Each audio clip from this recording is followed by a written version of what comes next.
Hello, everyone, and thank you for joining our Fireside Chat today. We have a very exciting program for you. We're going to be featuring our Panda Voices, and also our Panda Advocacy campaign today. So we're really thrilled to have all of you here. My name is Lisa Levinson. I'm the campaigns director for In Defense of Animals, and I'd like to take a moment and welcome you and also to introduce you to some of our fellow staff. So we've got Bob Price. He is our development Hello. director. Hi, Bob. Hi, everybody. Thank you for joining us. Thanks for tuning in. We also have Mary Easonsey. Hi, Mary. Thank you. So you may notice them responding to your chats in the chat there. And if you have questions, you're welcome to put them directly in the chat, and we will answer your questions after a presentation that we have.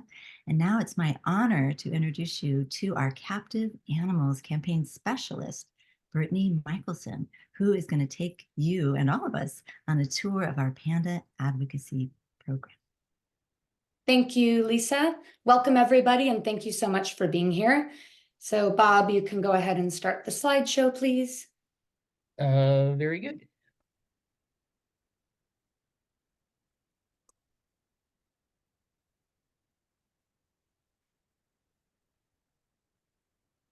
Can you see my screen?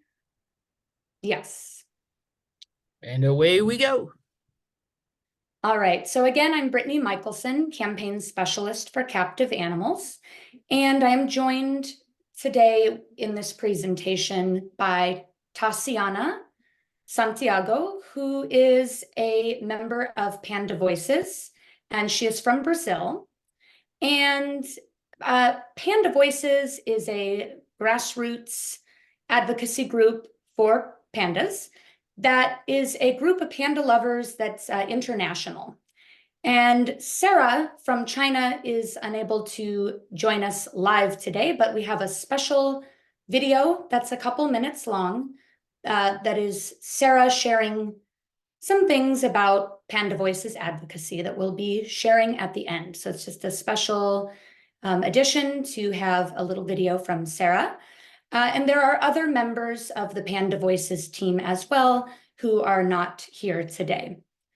So we will go ahead and get started, and any questions we'll be happy to answer at the end. So go ahead, Bob, if you can click to the next slide.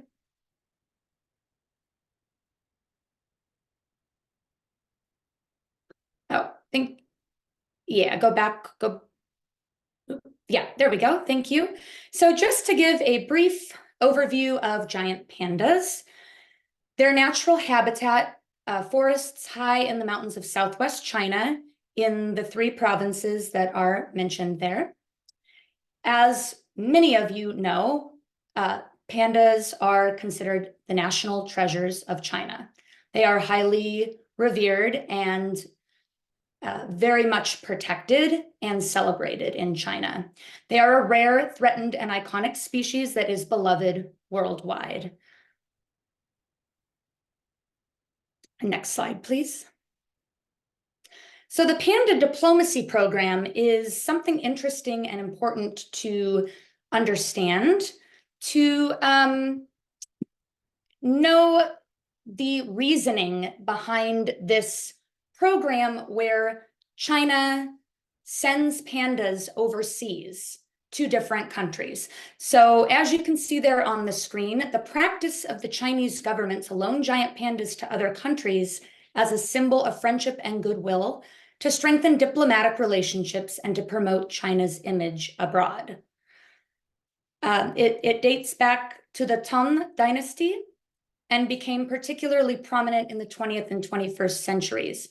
Now, initially, pandas were gifted, and then later on, an actual loan program was established where the pandas are sent to different zoos, the United States and other countries, and they have a contract. It's usually for 10 years, but it can be extended to 20 years.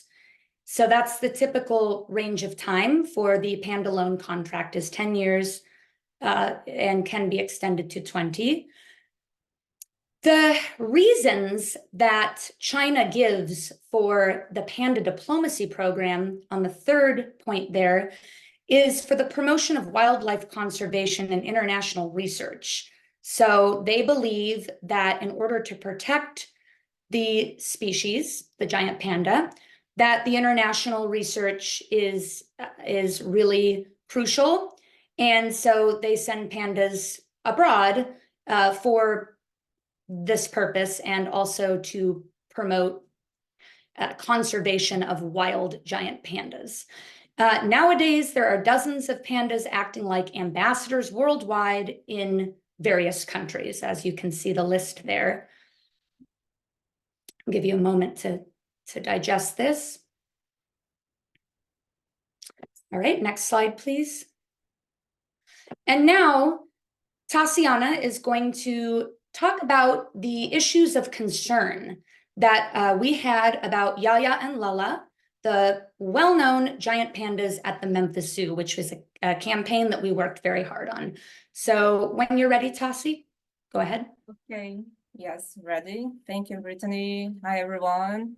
In this slide, I'm going to talk about the problems and also why we started, because we at Panda Voices, we are panda fans also. Before being animal activists, we are also panda fans, and we monitor pandas all over the world, not only in China, but also in other countries. And we never saw pandas looking like the way YaYa and LeLe did, for example. So in 2020, we came across the situation of YaYa and LeLe, and it shocked us. It shocked us because they were so different. They looked very unhealthy. Their enclosures were very poor. There wasn't any arrangement there, and they were so different, and the situation was so awful that we believed that we must do something to help those pandas at that time in 2020. So we started observing YaYa and LeLe every day in the panda camps, because Memphis Zoo had these panda camps, and we started observing them every single day, monitoring their behaviors, monitoring their feed habits.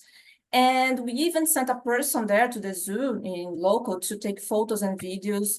And we knew something was not right there. We knew that a problem was happening there in that zoo.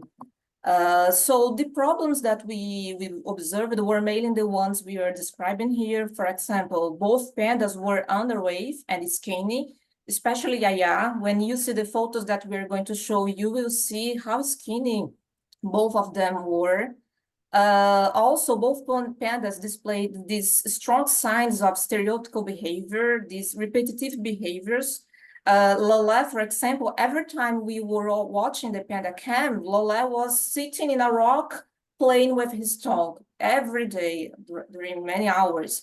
YaYa was circling in her enclosure, circling back and again, and always hitting her head in the same spot. So these are signs of mental stress of the pandas.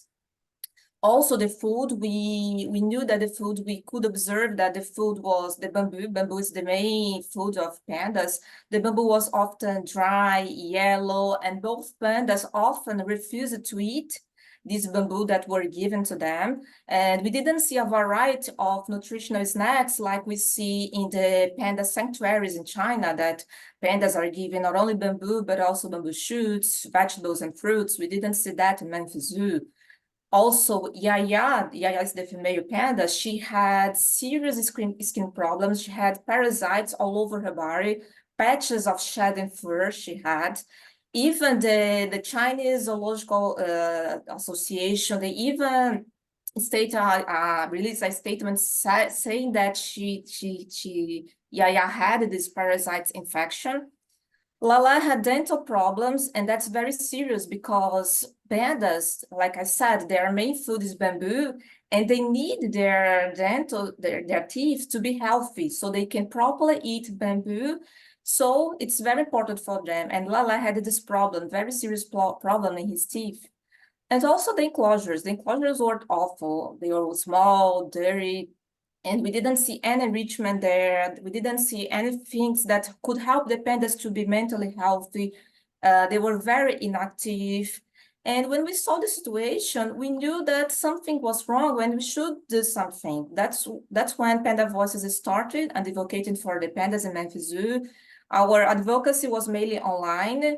The zoo insisted that the pandas were healthy, that YaYa's problem was just because she's not photogenic. It's very horrible that the Memphis Zoo said that the problem was not just that the panda was not photogenic, but we knew that she had problems. We were not convinced. So we started to act to make a change in their lives. So we did our best, but we didn't have an experience because we were a small organization, and but we didn't have experience of in this world of animal activists. So we decided to try to reach out to some organizations, some animal organizations in the US. We tried to reach out to, I guess, several organizations, but only one organization replied to us and said that they were willing to help, and that was IDA. So as I still remember today, the day that Lisa sent a reply to our email saying that IDA would help Panda Voices. And that's when we started our partnership. It was in August 2021 when we started working together to save both pandas, YaYa and LeLe. Thank you so much, Tassi, for that excellent description. And we have been thrilled in Defense of Animals working with Panda Voices. It's been a really wonderful partnership. Next slide, please, Bob. All right, so here you can see the condition of both pandas at Memphis Zoo. You can see the pictures say it all. I mean, the patches of fur, the lethargy, the depressed look, they were just in bad shape. So I'm going to give everyone a moment to take this in. You can even see LeLe's tongue rolling at the top there. Okay, next slide. So our first alert that In Defense of Animals put out, along with help from Panda Voices, was in August of 2021. And it was calling on the return of suffering pandas, YaYa and LeLe, to China before it's too late. So the contract was not going to be up until April of 2023. These pandas were sent from China to Memphis Zoo in 2003. After the 10-year contract, Memphis Zoo was able to get it extended to 20 years. So the pandas were there for 20 years. Next slide, please. This generated media coverage. The alert was put out and then a media release, and there was media coverage. Again, pandas are an iconic, beloved species worldwide. Many people have a strong interest in pandas. So you can see some coverage here. The article on the right-hand side was from the Netherlands. That is in Dutch. Next slide, please. So things really took off when Billie Eilish tweeted. She retweeted IDA's tweet about this situation. So on IDA's social media, we were raising awareness about this, and Billie Eilish retweeted. And that's all it took, was this huge celebrity to get the media very interested. And there were numerous articles about this. Next slide, please. Billie Eilish joins cause to save Memphis Zoo abused pandas. All it took, again, was her retweeting. So it's pretty amazing the power of celebs, what they can help us do for animals. Next slide, please. Here was an Independent Media Institute article, Zoo Troubles, the plight of two pandas lays bare the flaws. This was an in-depth article about YaYa and LeLe at Memphis Zoo.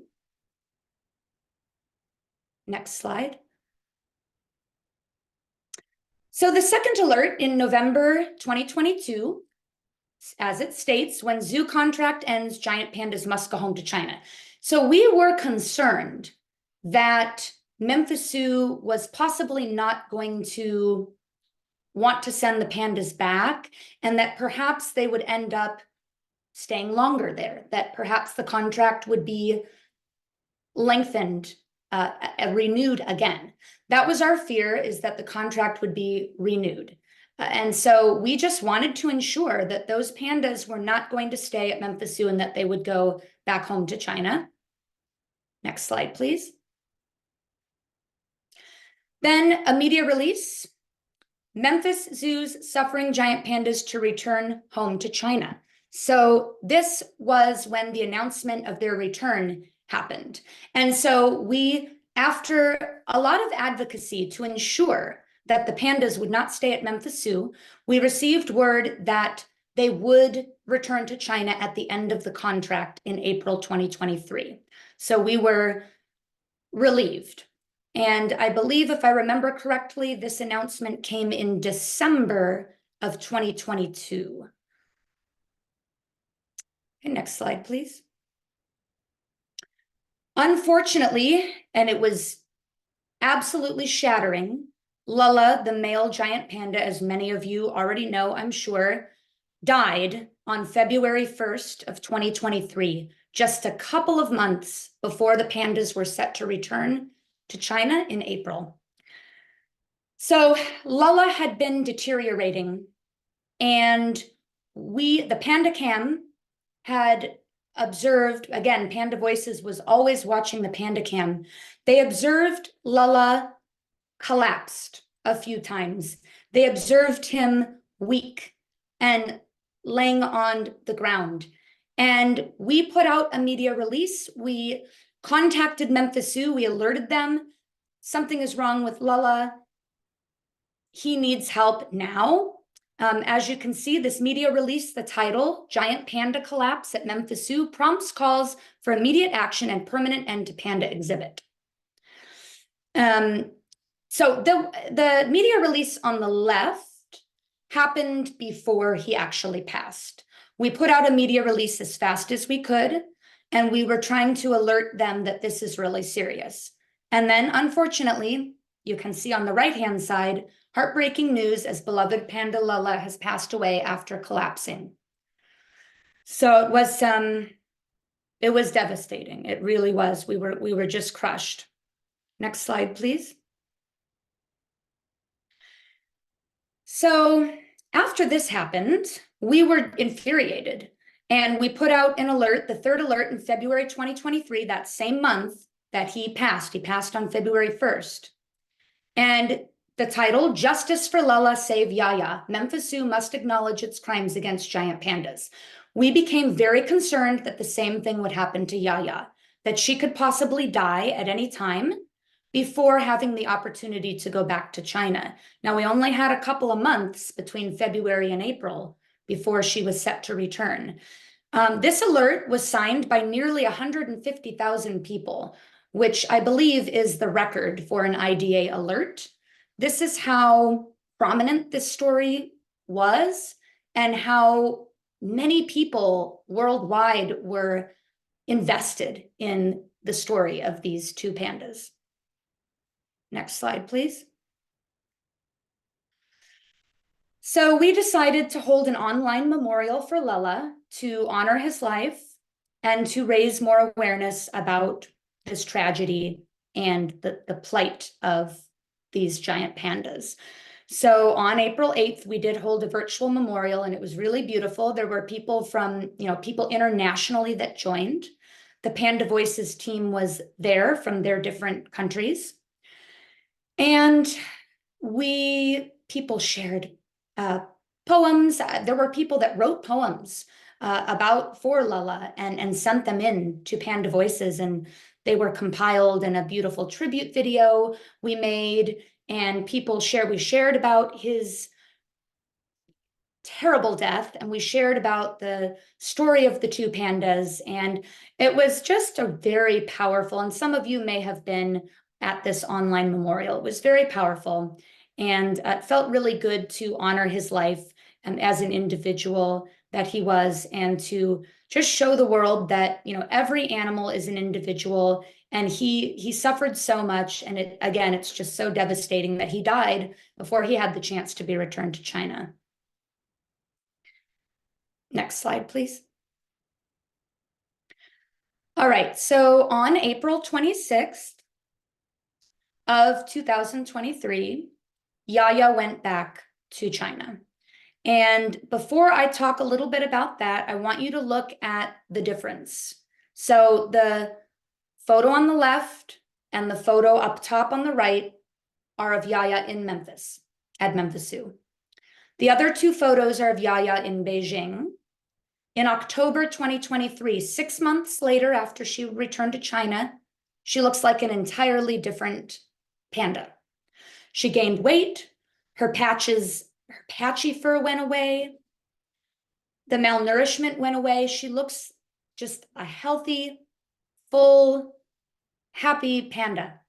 Now, I do want to say, because I know that many of you have followed the story closely, that YaYa did go to Beijing Zoo. So just so everybody is clear, IDA is anti-zoo. However, we had no choice in the matter because YaYa came from Beijing Zoo. So when she was sent to Memphis Zoo in 2003, she had come from Beijing Zoo.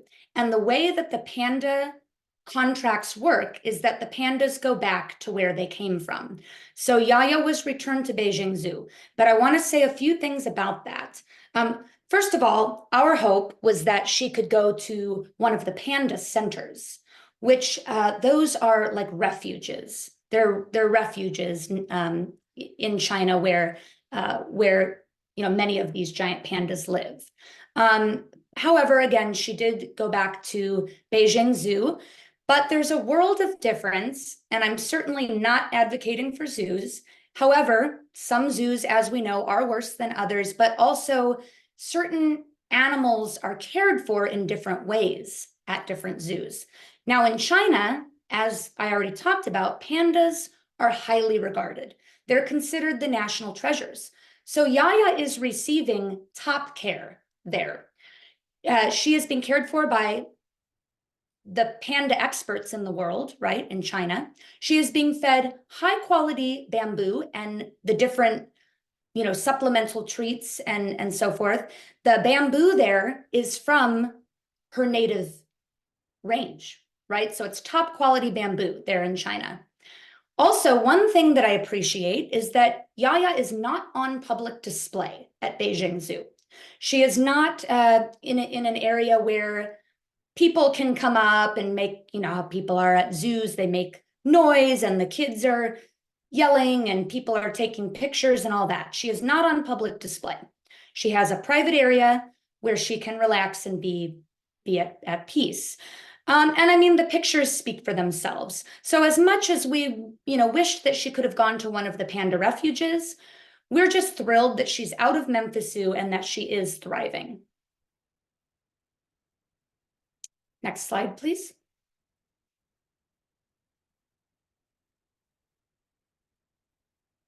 So you can see more contrast photos there.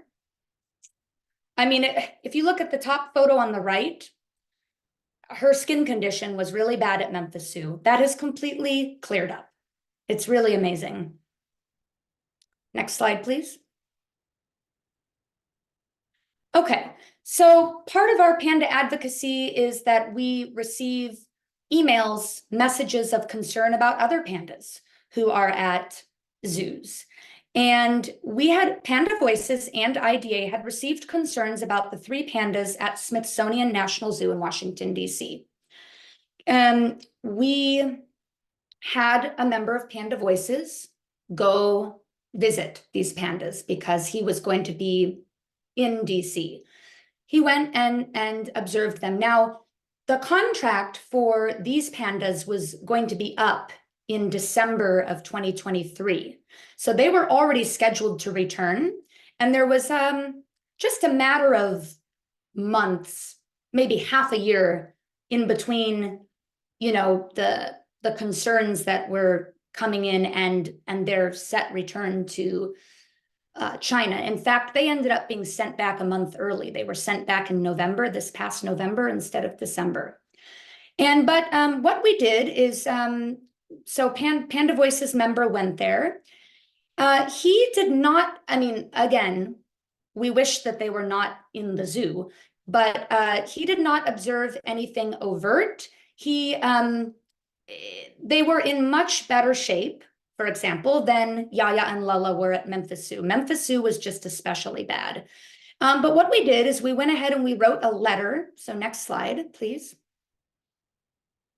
We wrote a letter in defense of animals, joined by Panda Voices, to Smithsonian National Zoo to express the concerns that we had received. And it was a detailed letter, as you can see here from the screenshot.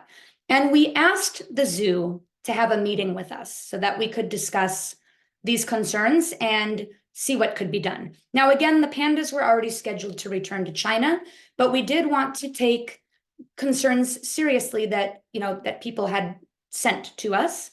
We did not receive a response from the zoo, and we tried to follow up a couple times and didn't receive anything.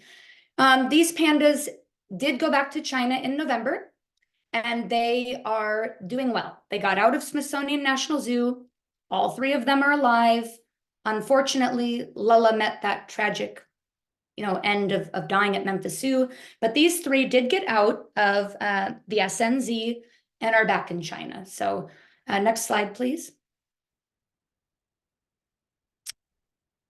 So our current goal, we do not want Memphis Zoo to get away with what they did to these giant pandas. It is inexcusable and unforgivable. So we are working behind the scenes right now to expose Memphis Zoo and ensure justice for the animals who have languished and died there, not just LeLe, who died, and YaYa, who suffered so much, but other animals as well have been brought to our attention. And on the right-hand side of the screen here, the gentleman at the bottom is the president of Memphis Zoo, Matt Thompson. And the woman above is a staff member of the zoo.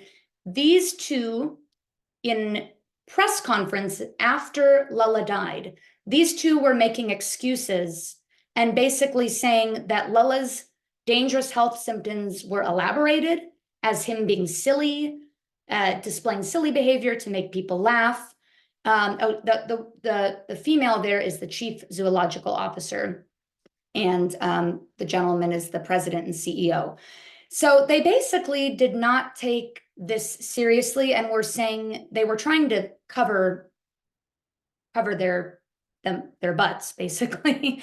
They were trying to brush it off as dramatic and, you know, playful behavior or something, which is just ridiculous. I mean, the panda collapsed. He was not being dramatic. I mean, it really was so disconcerting the way that they responded to this, and infuriating. So they were just trying to make excuses, and also the chief zoological officer, it's hard to see on the screen, but she claimed that it was a style that LeLe would lie down, that he was simply lying down, and that it was not of concern. He wasn't just lying down, he collapsed, as we know. But anyway, these are the types of people that we were dealing with in the aftermath of this situation. So I can't say too much about it right now, but we are working behind the scenes to expose Memphis Zoo, and we have some plans that are in the works. We also want to ensure that no pandas ever return to Memphis Zoo. They should be banned by China from having any more pandas. And so far, there is no discussion of more pandas being sent to Memphis Zoo. This whole story was such an uproar, and people were outraged about it. And it really reflected poorly obviously on Memphis Zoo, but also, you know, China has its reputation to think about as well.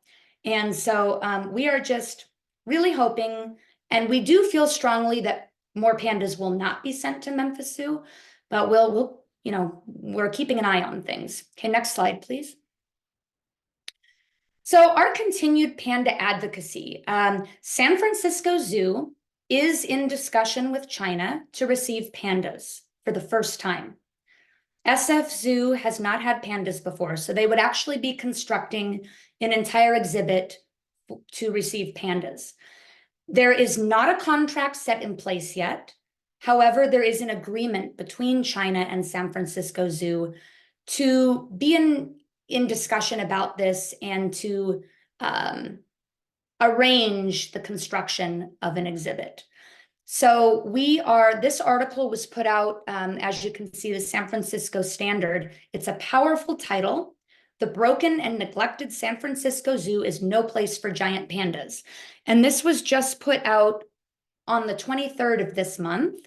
So this is really good press to have out there against San Francisco Zoo, the possibility of them getting new pandas. We at In Defense of Animals and Panda Voices are going to do whatever we can to prevent this from happening. So we are going to be working on an alert, so everybody can keep their eye out for an action alert for you to support to try to prevent pandas from being sent to that zoo.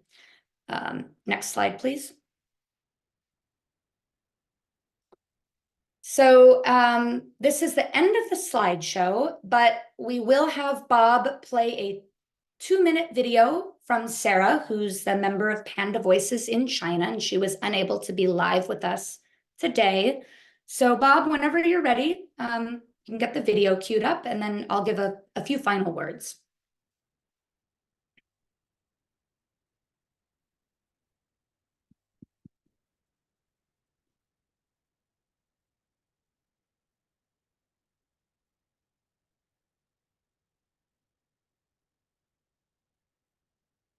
Oh, we don't hear any sound.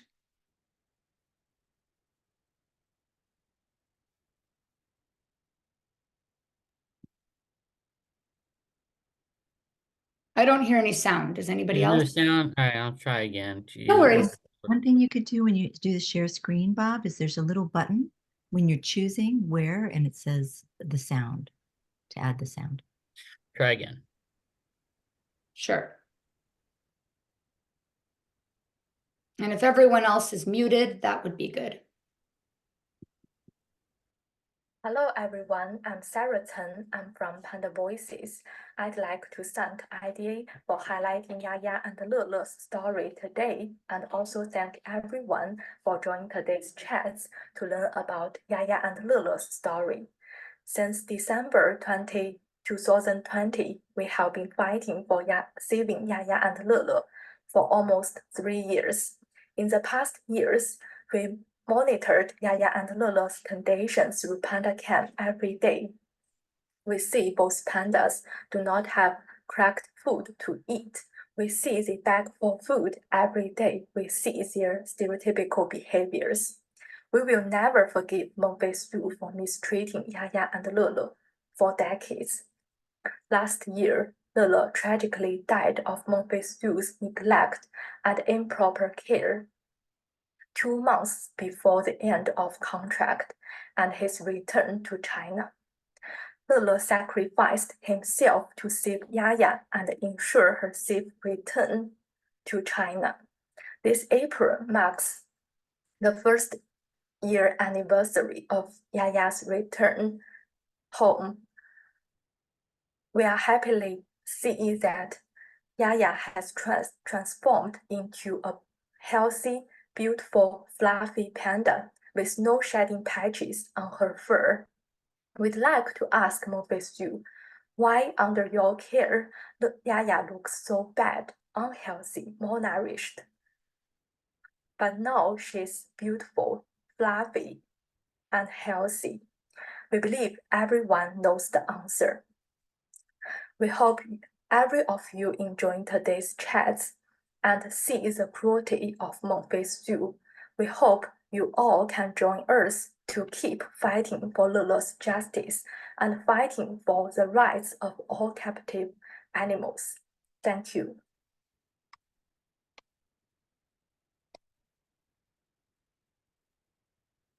Thank you, Bob. So that was great to hear some words from Sarah in China, and it's really great to have Sarah as a member of Panda Voices because she's from China, she lives in China, and she's really able to help us understand the China side of things and just brings a lot of knowledge to the campaign and the partnership. And so we will be taking questions. I will turn it over to you, Lisa. And thank you everyone for joining today. Yes, thank you so much. This has been a very informative talk, and I really appreciate you sharing all the details, Brittany, and also Tassi. We have some great questions here in the chat.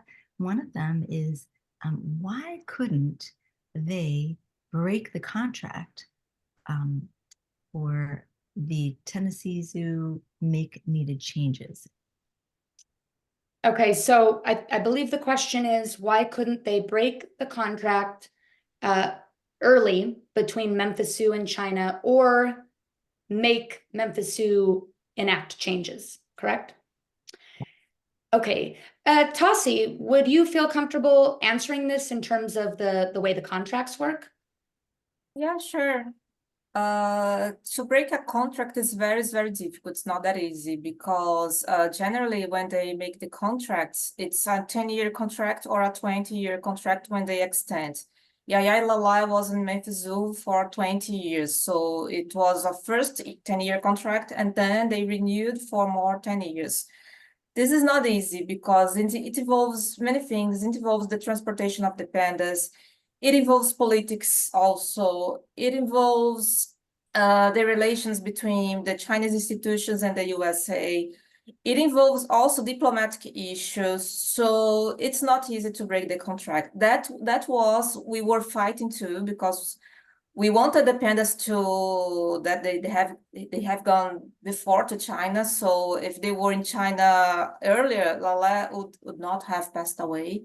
So, but unfortunately, it's not something very easy because it's not only about animals. Unfortunately, it's not the panda diplomacy. It's related also to this diplomacy and political issues.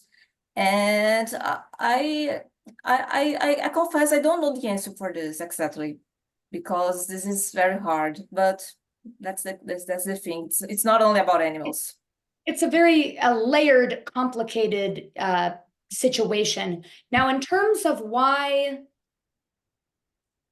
China didn't make Memphis Zoo create changes, Tassi, if you want to speak about the CAZG, Chinese the Zoological Association, and how Panda Voices initially had reached out to them and all of that, and why Memphis Zoo was not forced to make changes. Yes, the contract between Memphis Zoo and China was signed with the Chinese Zoological Association Gardens. It's the institution that made the contract. YaYa is from Beijing Zoo and LeLe is from Shanghai Zoo. And they rented these pandas and CACG did the contract. And it's interesting because many fans, we Panda Voices, the fans in China, we all try to reach out to CACG in China, and they did recognize some problems. They did release a statement saying that both pandas were underweight, both pandas had some issues. They even advised the zoo to improve the quality of food for the pandas. They suggested giving them bamboo shoots because bamboo shoots is very nutritious. It's more nutritious than the bamboo poles.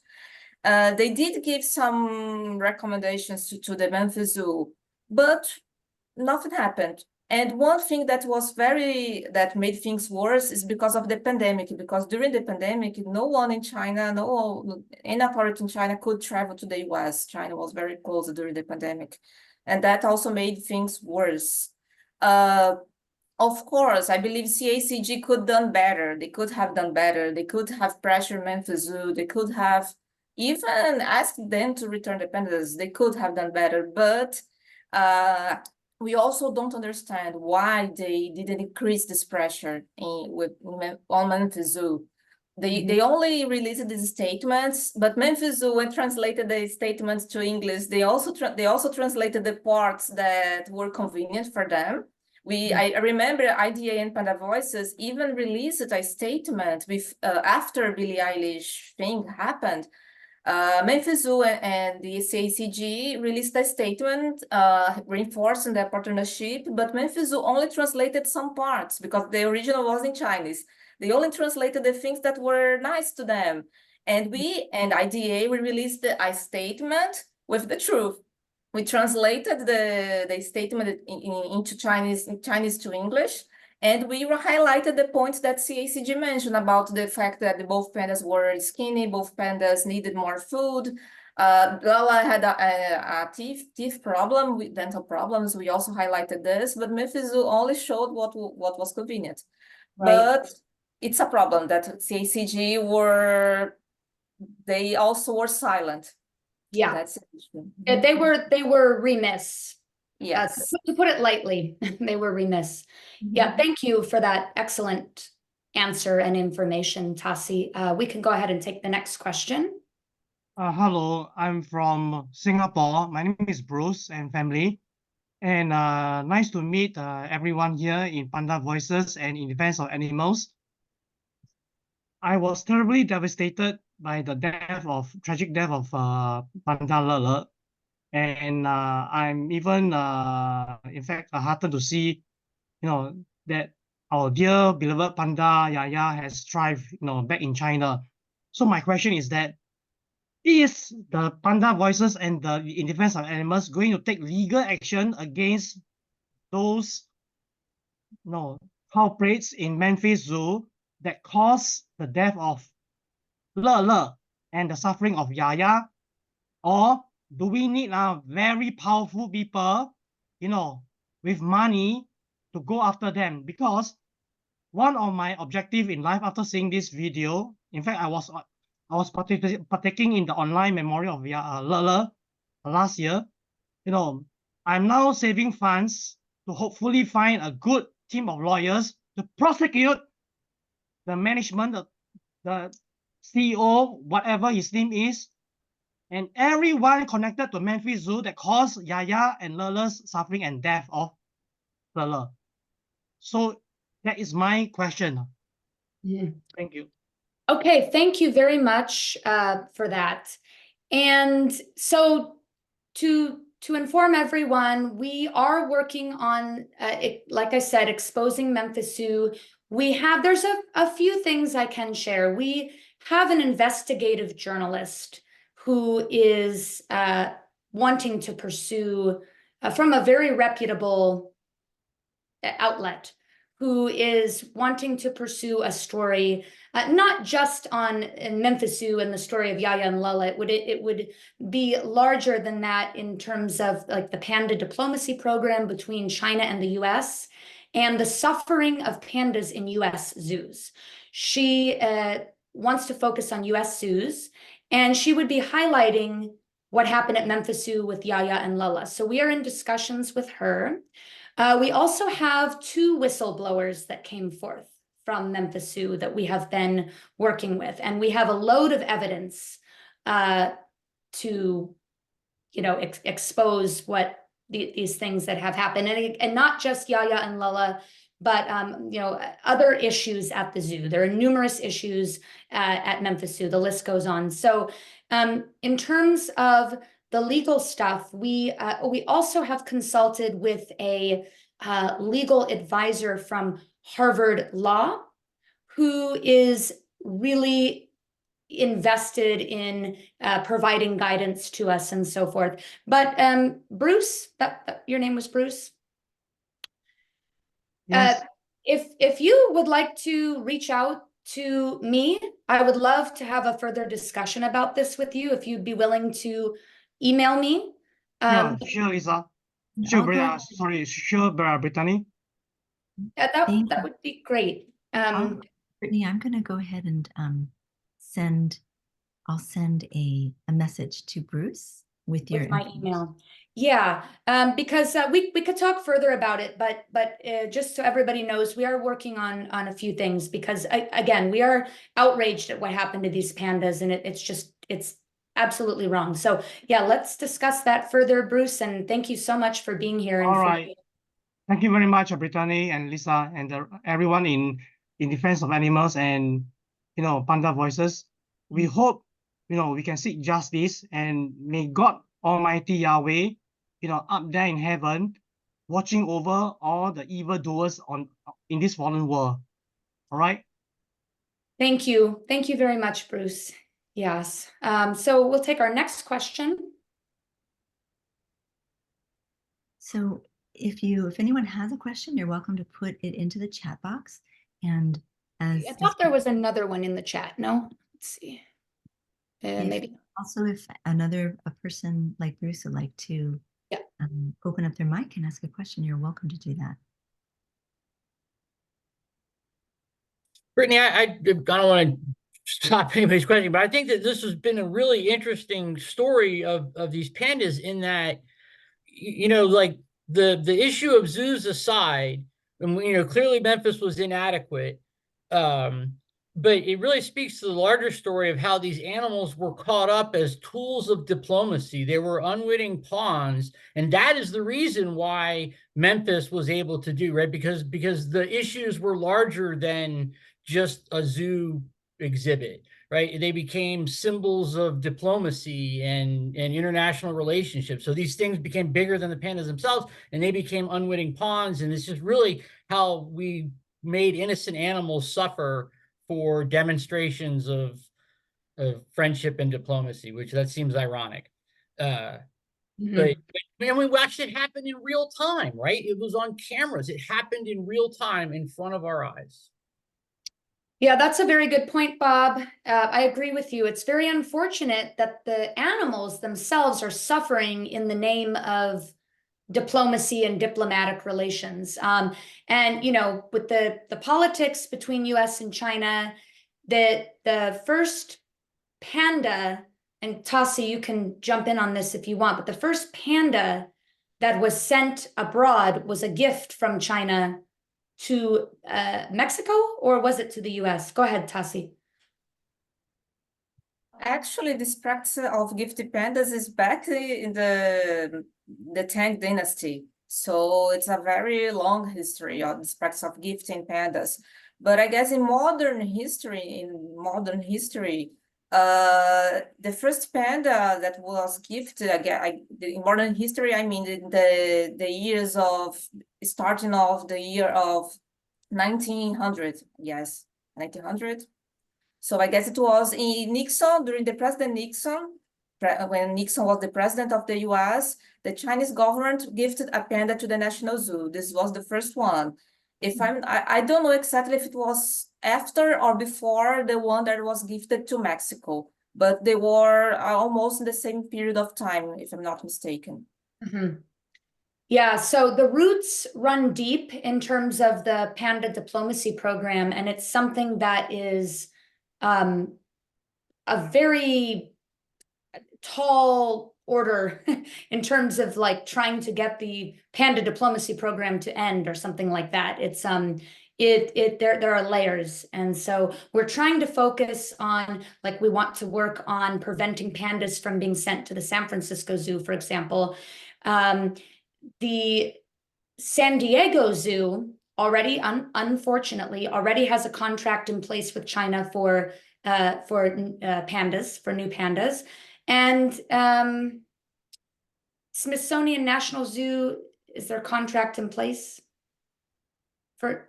They're discussing, but there is no contract yet. No contract, Yeah, so but there are conversations for a new pair of pandas. So that's another zoo, issue that we will discuss with our partnership, IDA and Panda Voices, is, what can we do to try to prevent pandas from being sent to, those two zoos, San Francisco, Smithsonian National Zoo. The fact that San Francisco Zoo has never had pandas, and they would be constructing, a brand new exhibit for them. We want to try to prevent that from happening. But unfortunately, San Diego Zoo, that's already been set in stone. So once a contract is set between China and a U.S. zoo, that China will not change. They will not revoke the contract. It would be they consider it to be disrespectful for the relations, for the diplomatic relations, to change the plan. So with the contract set in place, it's not worth our time and energy with all the animal issues that we work on at IDA and everybody's time and energy. It's not fruitful to try to get the contract to be to try to take it away or try to get them to reverse it or revoke it, because like I said, once it's set, China will not withdraw it because it would be considered a sign of disrespect to the country that they have this contract already. So, but we'll do what we can for the zoos that do not have contracts in place yet. There is another question, and this is, did you share a timeline for action? And also, are there any actions maybe upcoming that ordinary people can take? Well, we are going to work right away on the alert about the San Francisco Zoo because there is an agreement, but not a contract yet. So we want to try to prevent that. And there are numerous issues that have been revealed about the San Francisco Zoo. So we have some good supporting evidence, for why. And again, SF Zoo has not had pandas before, but there are other issues there. And so we can use that as solid reasons why pandas should not be sent there. That will be our upcoming action. We also plan to put out a media release or something in the eyes of the media to expose Memphis Zoo further. Because again, we have whistleblowers, we have a whole slew of evidence against Memphis Zoo. And we will be discussing about Smithsonian National Zoo and if there's anything that we might, be doing against them, pandas going back to that zoo. I don't know, Tassi, if you want to mention anything else, but. I guess it's okay, Brittany. You covered everything. Okay. Oh, actions that ordinary people can take. I mean, basically just signing and sharing our alerts, paying attention to our content and sharing with people. The more supporters we get on those action alerts, they really do make a difference. And so we'll be updating with what's to come. And thank you for that good question, Jana. You can just follow In Defense of Animals on social media and make sure you're subscribed to our e-news and so forth. Are there any other questions or comments? It looks like those are the questions that we had, aside from other, there are some comments about, for example, that zoos are despicable and sort of comments about zoos in general. Yes, I actually intended to broaden the discussion to discuss IDA's advocacy against zoos, just in general, the work that In Defense of Animals does to highlight the issues in zoos. And we advocate for sanctuaries, not zoos. But I do believe that we don't have time for that. And so just rest assured that we are working on our advocacy in the realm of zoos and trying to just raise more awareness to the public about all of the inherent issues in zoos.